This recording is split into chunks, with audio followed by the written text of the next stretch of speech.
নিয়ন্ত্রণে নিয়েছেন। হাজার হাজার দর্শকের সমাগম ঐতিহ্যবাহী করসতী দক্ষিণ পাড়া ফুটবল মাঠে এবং একেবারে বলতে যাচ্ছে সিরাজগঞ্জ বিআরএফসি একেবারে সেক্টর 4 আক্রমণ, সেখান থেকে বল হারালেন 17 নম্বর জার্সি সিরাজগঞ্জ ফুটবল নাটোরের, সেখান থেকে আবারও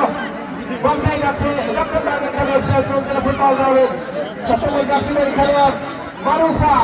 পরবর্তীতে রাইট উইংয়ে আক্রমণ করার চেষ্টা লক্ষ্মণবাগের খেলোয়াড় সিরাজগঞ্জ ফুটবল দলের 5 নম্বর জার্সি খেলোয়াড় ক্লিয়ার করে দিয়েছেন।